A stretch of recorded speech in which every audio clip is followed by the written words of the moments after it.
Hello friends. आपका स्वागत है आपके अपने चैनल बेटर लाइफ पर। आज हम एक ऐसी किताब के बारे में बात करेंगे जो आपकी सोच, जीवन शैली और सफलता को नई दिशा दे सकती है। अगर आप अपनी जिंदगी को बेहतर बनाना चाहते हैं तो इस वीडियो को अंत तक जरूर देखें।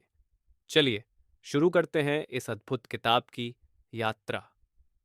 The universe has your back book, जिसे गैब्रियल बर्नस्टाइन ने लिखी है, जो एक ऑथर, मोटिवेशनल स्पीकर और लाइफ कोचा है। वो लोगों को अपने जीवन में आने वाले चुनौतियों और कठिनाइयों को बताने में शर्म महसूस नहीं करती, बल्कि एक व्यू ऑफर करती है कि किस तरह से इनका सामना किया जाए। इन्होंने कुछ और किताबें भी लिखी हैं, जैसे judgement detox, meditating, miracles now, spirit junkie, may cause miracles, add more एलएनजी टू योर लाइफ, भय को विश्वास में बदलें। कई बार हम अपने ही दिमाग के बनाए हुए दायरे में कैद होकर रह जाते हैं और इससे बाहर निकलना बड़ा मुश्किल सा लगता है, पर हम ये कर सकते हैं। लेखिका ने हमें यहाँ अपने अंदर की कठिनाइयों के बारे में बताया है और ये भी कि कैसे उन्होंने इसको जीता। ये उन लोगों के लिए भी एक वेकअप कॉल जैसा ही है जो अपनी इनर पीस और जीवन में बैलेंस नहीं ढूंढ पाए हैं। इस बुक में हम कुछ जीवन बदलने वाले टैक्टिक्स के बारे में पढ़ने वाले हैं। यूनिवर्स आपके पीछे खड़ा है। कई हजारों साल के कंसेक्यूटिव उन्नति, एवोल्यूशन के बाद अब ऐसा वक्त आ गया है कि लगभग हर इंसान के पास भरपेट खाना और सर पर छत है। लेकिन हम अपनी जीवन में संतुलन और इनर पीस खो चुके हैं। हम अपने जीवन में वो तालमेल नहीं बिठा पाते जिसकी हमें जरूरत है। दुनिया की कोई और सुख इस आंतरिक शांति की जगह नहीं ले सकती। ये किताब इसी का एक जवाब है कि किस तरह हम आंतरिक शांति हासिल करें और अपने जीवन को मीनिंगफुल बनाएं। आज के वक्त में हम देख रहे हैं कि लोग उस तरह नहीं बढ़ रहे जिस तरह से उनकी इनकम बढ़ रही है। उनके पास धन तो है, लेकिन आंतरिक शांति नहीं है। यही वजह है कि ज्यादातर अमेरिकन की अच्छी आय होने के बावजूद भी वो डिप्रेशन के शिकार हैं। लेखिका बताती है कि इस बात ने उन्हें ये किताब लिखने के लिए इंस्पायर किया। 2015 में उनके साथ एक ऐसी घटना हुई जिसने उनकी जिंदगी को पूरी तरह से बदल दिया। थकान, दिन रात काम करना, चिंता, डिप्रेशन, सब की वजह से उनके चेहरे की बाएं लेफ्ट तरफ नम हो गया। वो डॉक्टर के पास गई और जब उन्होंने चेक किया तो सब कुछ फिजिकली रूप से नॉर्मल निकला। वो इस कंक्लूजन पर पहुंची कि ये एक पैनिक अटैक था जो कि गंभीर डिप्रेशन और चिंता की वजह से हुआ था। जरा सोचिए, एक अच्छी आय वाली, सफल, शांतिपूर्ण महिला जो एक माँ, जीवन साथी भी है, को ऐसा पैनिक अटैक आया, वो भी बिना किसी वार्निंग और साइन के। कुछ लोग अपने इस असुविधा से बाहर क्यों नहीं निकल पाते हैं, इस बात को समझने के लिए सिगमंड फ्रॉइड, एक ऑस्ट्रियन न्यूरोलॉजिस्ट, ने कुछ रिसर्च किए। सिगमंड फ्रॉइड ने नोटिस किया कि मरीज ठीक नहीं हो रहे थे और वो इस निष्कर्ष पर पहुंचे कि उन मरीजों के अंदर कुछ ऐसा है जो उन्हें पढ़ने नहीं दे रहा है या अपने आंतरिक संघर्ष को जीतने नहीं दे रहा है। एक यूनिवर्सल पावर है जो हमें इन सब चीजों से लड़ने में मदद कर सकती है। ये एक ऐसा सेफ्टी नेट है जो हमारी लाइफ में चल रही उथल पुथल से हमें बचा सकती है। लेखिका ने याद किया कि ऐसा एक पैनिक अटैक उन्हें पहले भी आ चुका है। जब वो एक टीनेजर थी, तब वो अपने डिप्रेशन से बाहर निकलने के लिए अपने बॉयफ्रेंड के साथ एक ट्रिप पर घूमने चली गई थी। एक दिन एक अलग आइसोलेटेड कमरे में उन्होंने एहसास किया कि इस तरह उदास रहकर कुछ भी नहीं होने वाला है। वो अपनी आंतरिक शांति के लिए खुद को माफ कर देना चाहती थी। उन्होंने खुद को माफ किया और एक नई एनर्जी लेकर उठी। अब बुरे विचार के काले बादल जा चुके थे और वो एक पूरे अलग ही मन की स्थिति में थी। जब ये चिंता के एहसास दूर होने लगी, वो फिर से दुनिया के सुख के बारे में सोचने लगी। किसी के साथ रिलेशनशिप में होना, अपने करियर में टॉप पर पहुंचना, ये फिर से उनकी पहली प्रायोरिटी बन गई। उन्होंने ड्रग्स और शराब पीना शुरू कर दिया। ये एक ऐसा फैसला था जो उन्हें और भी पीछे ले गया। जीवन में भी स्लोवनेस आ गई जिससे बाहर निकलना मुश्किल था। वो शर्मिंदा हुई ये सोच के कि वो खुद को धोखा दे रही थी। लेकिन जो भी हो, कभी भी बदला जा सकता है। उनके अंदर डिप्रेशन को दूर करने की इच्छा थी। सी यूनिवर्स पुल का सोर्स और सब्सटेंस ही है। लेखिका ने अपने परसेप्शन को बदलने की महत्व पर जोर दिया। उनको उन लोगों की चिंता होती थी जो किसी की स्थिति को बिना देखे निष्कर्ष पर पहुंच जाते हैं। बिना अपने नजरिए को बदले हुए। उन्होंने अपना पॉइंट साबित करने के लिए उदाहरण देकर दिखाया है। जब आप कोई फिल्म देख रहे होते हैं और फिल्म में जब खलनायक नायक का इंतजार कर रहा होता है किसी कोने में उस पर हमला करने के लिए, तो हम मानो अंदर ही अंदर ये कहते हैं, वहां मत जाओ, वहां खतरा है, आदि। ये हमारी एक ही गलती को बार बार करने की प्रवृत्ति, ट्रेंड दिखाती है, और ये हमको एक ही जगह बांधे रखती है। आप जैसा सोचते हैं आप वैसे ही बन जाते हैं। इसलिए इस तरह की मेंटल टेंडेंसीज पर ध्यान देना जरूरी हो जाता है। यूनिवर्सल लॉ 2, खुद से ये 3 चरण की प्रक्रिया का पालन करने को कहें। चरण नंबर 1, ऐसी कौन सी बात, सोच या कहानी है जो आप बार बार अपने दिमाग में सोचते रहते हैं। चरण नंबर 2, अपने दिमाग में आप कौन सी इमेज सकारात्मक रूप से देखते हो। चरण नंबर 3, अपनी शक्ति से रिकनेक्ट करो। इसमें कोई शक नहीं कि आज अभी जो हो रहा है उसके पास ही सबसे ज्यादा शक्ति है। कुछ लोग इसे भगवान मानते हैं, किसी के लिए ब्रह्मांड, किसी के लिए अंतर्ज्ञान, इंट्यूशन, तो किसी के लिए जोन। आप इसे जो भी कहे, ये आपके लिए एक सा ही काम करेगा। लेखिका हमें बताती है कि असली शक्ति उपस्थिति, प्रेजेंसी में है, जो कि पुराने विश्वासों के खिलाफ जाती है और आपके इनर वर्ल्ड से संघर्ष करती है। यूनिवर्सल लॉ सबके लिए एक से होते हैं, जो भी इसमें विश्वास करता है। ध्यान और प्रार्थना दो ऐसी चीज है जो ब्रह्मांड के दरवाजे आपके लिए खोल सकती है। नाराजगी और चिंता बताती है कि आप अपने दिमाग की तरफ ज्यादा झुक रहे हैं। आपका देखने का नजरिया ही आपका भाग्य तय करता है। आज के पल में जीने में सबसे ज्यादा शक्ति होती है। जब आप गलती से भी ये कनेक्शन तोड़ देते हैं तो आप प्रार्थना की मदद से इसे फिर से पा सकते हैं। अगर आप जो देखते हैं उसकी जिम्मेदारी लेने को तैयार होते हैं, तब आप अपने मन की स्थिति में अचानक आया हुआ बदलाव देखेंगे। आप अपनी बाहरी दुनिया और अंदर की दुनिया के बीच में कनेक्शन होने से इनकार नहीं कर सकते। जैसे कई लोग सोचते हैं कि अमीर देश के लोग ज्यादा बेहतर और खुशी से रहते होंगे, तो वो लोग गलत है। महात्मा गांधी ने कहा था, आपके माहौल और आवश्यकताएं के बावजूद भी हर एक को हर एक से प्रेम और दया का भाव रखना चाहिए। ऐसी बहुत सिचुएशन बनी जो उनको अपने रास्ते से भटका सकती थी, लेकिन वो अपने लक्ष्य से भटके नहीं और अपने सही इरादों पर ही रहे। इसने उन्हें एक महान नेता बनाया। एक भटका हुआ व्यक्ति दुनिया को बदलना चाहता है, एक समझदार व्यक्ति खुद को बदलना चाहता है। किसी और पर अपने विचार और मान्यता थोपने की बजाय वो खुद के अंदर झांकते हैं। इस बुक में लेखिका बताती है कि कैसे 12 मिनट की कीर्तन क्रिया को रोज करने से आपकी स्पिरिट अपलिफ्ट होती है और आप एक बेहतर मूड महसूस करते हैं। ये आपको खुद को समझने में मदद करती है और आपको सही फैसला लेने में मदद करती है। लेखिका बताती है कैसे हम स्पिरिचुअल रूप से मैच्योर होने के फायदे ले सकते हैं। उन्होंने इस 6 चरणों को फॉलो करने के लिए कहा है। चरण नंबर 1, मार्गदर्शन के लिए पूछे। चरण नंबर 2, तुरंत पवित्र अभ्यास करें। चरण नंबर 3, तेजी से वापसी करें। चरण नंबर 4, आप जो पाना चाहते हैं उसे मांगे। चरण नंबर 5, अपना उद्देश्य बयान बनाए या लिखे। चरण नंबर 6, आप अपने सपनों को देखने वाला सपना है। आप सोच रहे होंगे, डर से बचना ही अंतिम लक्ष्य है, लेकिन मामला ये नहीं है।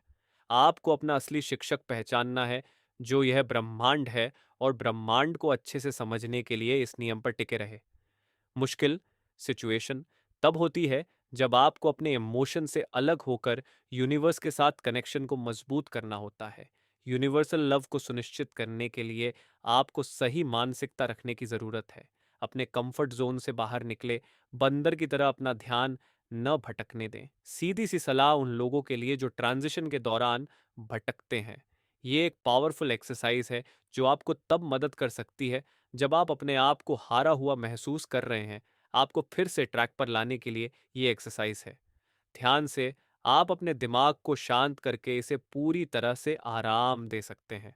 कई बार आपको ऐसा महसूस होता है कि ऊपर वाला आपके साथ नहीं है, तब भी ब्रह्मांड अपना काम कर रही होती है। लेखिका बताती है कि कैसे ऑब्सेशन को कंट्रोल में रखना जरूरी है, वरना यह बैकफायर कर सकता है। लेखिका अपने प्रेग्नेंट होने को लेकर ऑब्सेस्ड थी।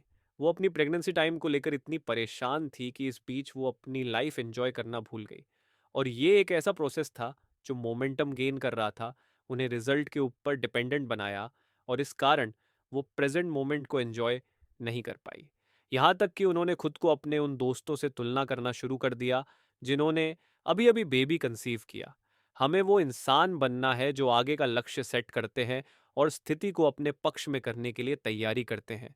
हम आज में नहीं जीते हैं। ये प्रक्रिया एक ऐसा प्लान है जो हमें अपने ट्रैक पर रहने में मदद करता है। हमारी ये अनदेखी हमें असल दुनिया को देखने नहीं देती और हमें गुमराह करती है। समझें कि आप खुश रहने के लायक हैं। आज की तारीख में कई लोग ऐसे हैं जो जीवन पर गिव अप कर चुके हैं, जबकि वो अपने प्राइम टाइम पे है। ये एक ऐसा तथ्य है जो ज़्यादातर लोगों पे लागू होता है और होता रहेगा, और इससे दूर बहुत कम लोग जा सकते हैं। इसके लिए लेखिका कहती हैं कि खुशी एक पसंद है उनके लिए जो इसे चाहते हैं। ये कोई दिखावटी चीज़ नहीं है, बल्कि इनर डेवलपमेंट और ताकत है। ये एक मनोस्थिति है, मन और दिल की, जिसे हासिल करने के लिए हमें कोशिश करनी होगी। आग को दूसरी तरफ रखें। अगर आप सोचते हैं कि आपकी इच्छा एक ऐसी चीज है जो आपको डिलाइटफुल अनुभव से अलग करती है, तो आपको फिर से सोचने की जरूरत है।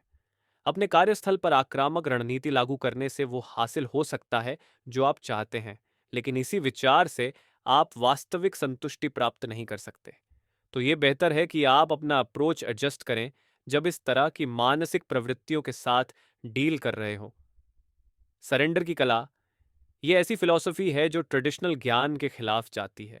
इसे हम ऐसे भी समझ सकते हैं, लोग नेता बनना चाहते हैं, लगाम अपने हाथ में रखने के लिए। स्पिरिचुअलिटी में आपको इन बातों में डील देनी होती है और रिजल्ट को कंट्रोल करने वाली कोशिशों से ब्रेक लेना होता है। संपन्नता की कला इसमें आपकी मदद करेगा, एक बड़ी तस्वीर देखने में, कि कैसे फ्लो के साथ चलते रहना एक बेहतरीन फैसला हो सकता है। विचार वास्तविकता रियलिटी बन जाते हैं। हम हमेशा कुछ ना कुछ जाहिर करते हैं। हर एक सोच एक एनर्जी फ्लो बनाता है।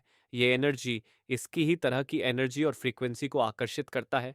जब आप सोच रहे होते हैं कि आप कोई काम ठीक से नहीं कर सकते, तो आप सच में उस काम को कभी ठीक से नहीं कर पाएंगे और आप ऐसे ही बन जाएंगे। इसका ठीक उल्टा ये भी सच है। जब आप सोचते हैं कि आप कोई काम करने में बहुत अच्छे हैं, तो आप उसमें और भी अच्छे बनते जाते हैं। आप में एनर्जी आती है जो आत्मविश्वास पैदा करती है और आप महान अनुभव आकर्षित करते हैं। आपका हर एक विचार ब्रह्मांड को जाता है और आपके सोच ही आपकी नियति तय करते हैं। अभिव्यक्ति, मैनिफेस्टेशन की दुर्घटना। मैनिफेस्टेशन आजकल एक ट्रेंडी शब्द बन चुका है। वैसे ये बहुत अच्छा है कि लॉ ऑफ अट्रैक्शन आजकल बहुत ट्रेंडी है। लोग इसके बारे में बात भी करते हैं, लेकिन ये उन लोगों को गुमराह भी कर सकते हैं जो कड़ी मेहनत करना पसंद नहीं करते हैं। अगर आप अपनी एनर्जेटिक पावर को ग्रेटनेस में बदलना चाहते हैं, तो आपको खुद में विश्वास करना होगा। चमत्कार एक कोर्स ये ही चीज हमें दूसरे तरीके से समझाती है। आपके जीवन में जो हुआ है, कभी न कभी आपने जाने या अनजाने में उसकी इच्छा की होती है। आपके इरादे ही आपकी रियलिटी बनते हैं। सिर्फ ये जानकर कि आपके नकारात्मक विचार आपको अपनी जीवन में लो लेवल पर रखने के लिए जिम्मेदार होते हैं, आप अपनी लाइफ में बड़े बदलाव ला सकते हैं। अपने लो लेवल सोच के बारे में ईमानदार बनकर, उन्हें पहचान कर, आप वो पा सकते हैं जिसकी आप इच्छा रखते हैं। इन्हें पहचान कर, खत्म करके, आप सकारात्मक परिणाम प्रकट कर सकते हैं। कई लोग जब कुछ पाने की कोशिश कर रहे होते हैं, तो बहुत ज्यादा फोकस करते हैं बाहरी फैक्टर पे, ना कि इंटरनल फैक्टर पे। चमत्कारों के पर्सपेक्टिव से अगर देखा जाए, तो हमारा आंतरिक अनुभव ज्यादा जरूरी है। हम जो भी चुनते हैं, चाहे प्यार हो या डर, अगर हम प्यार चुनते हैं तो हम ज्यादा प्यार आकर्षित करेंगे, और जब हम डर अनुभव करते हैं तो और ज्यादा डर आकर्षित करेंगे। कई लोग कहते हैं कि कैसे हम क्या ऐसा पा सकते हैं जिससे हमें बेहतर महसूस हो, बजाय इसके हम कैसे बेहतर महसूस कर सकते हैं। अपनी इच्छाओं को प्रकट करने के लिए 5 सिद्धांत, नीचे 5 नियम दिए गए हैं। जब आप इनको अमल में ला रहे होते हो, ये सुनिश्चित करें कि अच्छा महसूस होना आपका पहला लक्ष्य होना चाहिए और बाकी चीजें बाद में। खुद को याद दिलाएं, जब आप अपने बारे में अच्छा महसूस करते हो तो आप अपने आप अच्छी चीज आकर्षित करने लगते हो। जब आपका प्राइमरी फंक्शन खुश होने के लिए होता है, तब बाकी चीज पर आपका ध्यान जाता ही नहीं। आपका प्राइमरी फंक्शन हैप्पीनेस ही होता है और वही आपको मिलता है। सिद्धांत एक, रिक्त स्थान, मैनिफेस्टेशन की प्रक्रिया शुरू करने से पहले आपको कुछ समय निकालना पड़ेगा। ये विश्वास बनाने के लिए आपके पास खुश रहने की शक्ति है और इसका सबसे अच्छा रास्ता है प्रार्थना। यूनिवर्स से रोज प्रार्थना करें कि आपको उन सारे अविश्वासों से आजाद करे जो आपको खुश रहने से रोक रहे हैं। अपने आप को ब्रह्मांड की तरफ से भेजे जा रहे संदेशों के लिए खुला रखें और आपको सौंपे गए कामों को पूरा करें। यूनिवर्स के असाइनमेंट कई रूप में आते हैं। हो सकता है आपको उस रिश्ते से बाहर निकलने का टास्क असाइन किया गया जिस रिश्ते ने आपको सिर्फ दुख दिए हो, या हो सकता है आपने आपके वो काम खो दिए जो आप कर रहे थे, ताकि आप खुद पर डिपेंडेंट होके अपना कुछ कर सके। यूनिवर्स के इन असाइनमेंट्स पर भरोसा रखें और आप जो चाहते हैं उसके लिए जगह बनाएं। आपका काम है प्रार्थना करना उस गाइडेंस के लिए जिससे आप उन सारे अविश्वासों को ब्लॉक कर पाओ जो आपको आगे बढ़ने से रोक रहे हैं। और तब ब्रह्मांड आपको मदद करेगा वो पाने में जो आप पाना चाहते हैं। इस बात पर भरोसा करें कि जितना आप अपने विचार को स्वच्छ करेंगे, उतना सकारात्मक प्रभाव आप अपनी जीवन में ला पाएंगे। सिद्धांत 2, स्पष्ट हो जाओ। क्लैरिटी सबसे ऊपर है जब बात अपनी इच्छा को प्रकट करने की होती है। आपके इरादे क्लियर होने चाहिए कि आप बिल्कुल क्या चाहते हैं, वरना आपको वो मिलेगा जो आप नहीं चाहते हैं। फोकस करें अपनी इच्छाओं पर और उसकी एक सूची बनाएं। अपने काम की स्पष्टता रखें। आपको आपके काम से बिल्कुल क्या चाहिए और क्या चीज आपको खुश करेगी। ऑफिस, लॉग, सैलरी इत्यादि। इस बारे में नीचा महसूस करने की जरूरत नहीं है। ये सूची आपके इरादे स्पष्ट करने में आपकी मदद करेगी। इस कदम का सबसे महत्वपूर्ण हिस्सा यह है कि आपको स्पष्ट करना है कि आप किस तरह महसूस करना चाहते हैं। जब आप इस बारे में साफ होते हो, आप अच्छा महसूस करने लगते हो और ये फीलिंग आपको वो चीज मैनिफेस्ट करने में मदद करती है जो आप पाना चाहते हो। आप हजारों की सूची बना सकते हैं, लेकिन अगर आप में स्पष्टता नहीं है कि आपको बिल्कुल क्या चाहिए, ये कभी भी आपको नहीं मिलेगा। सिद्धांत 3, इसे सोचो, महसूस करो, विश्वास करो। अब इन चरणों को एक साथ रखें, अपनी इंटेंशन साफ रखें और कुछ वक्त इन्हें महसूस करके बिताएं। आप इन फीलिंग्स को एक्सेस करने के लिए ध्यान का सहारा ले सकते हैं, कल्पना कर सकते हैं, या आप कोई ऐसी एक्सरसाइज कर सकते हैं जो आपको पसंद हो। जितना आप वो महसूस करते हैं जिसकी आपको इच्छा है, उतना ही आपको विश्वास होता है कि आप सही रास्ते पर हैं। अगर आप विश्वास कर सकते हैं तो आप वहां पहुंच चुके हैं। तो समय निकाले सोचने के लिए, महसूस करने के लिए, विश्वास करने के लिए। सिद्धांत 4, शांत हो जाओ। ये कदम बड़ा क्रिटिकल है। अपनी इच्छाओं को प्रकट करने के लिए आपको चिल करना होगा, मजे करना होगा। चमत्कार एक कोर्स बताती है। ऐसे लोग जो निश्चित होते हैं परिणाम को लेकर, वो उसका इंतजार कर सकते हैं बिना पैनिक हुए। ये संदेश अपने साथ ले और खुद की वफादारी को अनुमति दें अपने सपने में विश्वास करने के लिए। जबकि आप क्लियर है कि आपको क्या चाहिए, आप ये कंट्रोल नहीं कर सकते हैं इसकी टाइमिंग क्या रहेगी और ये आप तक किस फॉर्म में आएगा। इसलिए शांत रहे, आराम से रहे और यकीन करें कि ब्रह्मांड आपके साथ है। सिद्धांत 5, जानिए, यूनिवर्स के पास आपकी बैक है। जब आप जानते हैं कि आप क्या चाहते हैं, जब आप जानते हैं कि आप नेगेटिव एनर्जी वाइब्रेट नहीं कर रहे हैं, तब आपके अविश्वास दूर होते हैं। जब आप ये 4 कदम फॉलो करते हैं, आप अपने मन की जगह को साफ करते हैं और खुश होते हैं। ये प्रोसेस हीलिंग और पावरफुल है और ये आपको खुद को गहराई से जानने में मदद करती है और इसमें भी कि आप कहाँ जाना चाहते हैं। इस पल में अपनी महानता को स्वीकार करना आपकी महानता को और ज्यादा बड़ा करता है। जब आप इसे महसूस करते हैं, तब आप इसे जीते हैं। इससे कोई फर्क नहीं पड़ता कि बाहर क्या होता है। यूनिवर्स आपकी एनर्जी को कैच करती है और आपको उसी फॉर्म में रिजल्ट मिलते हैं। निष्कर्ष, खुश रहने के लिए कमिटेड रहें, इन 5 चरणों के लिए प्रतिबद्ध रहे और यकीन करें कि आप वहां हैं जहां होने की आपको जरूरत है। क्या आपका मुख्य लक्ष्य अच्छा महसूस करना है? तो यकीन करें कि आपको वो सब मिलेगा जो इस फीलिंग को जनरेट करने के लिए आपको चाहिए। ये समझे कि खुश रहना ही असली उद्देश्य है जिंदगी का। तो दोस्तों, ये थी इस किताब की कहानी और इसके मुख्य सबक। अगर आप इस किताब को खरीदना चाहते हैं तो लिंक है डिस्क्रिप्शन में। चैनल बेटर लाइफ को सब्सक्राइब करना ना भूलें और इस वीडियो को लाइक और शेयर जरूर करें। अगले वीडियो में फिर मिलेंगे एक नई किताब के साथ। धन्यवाद।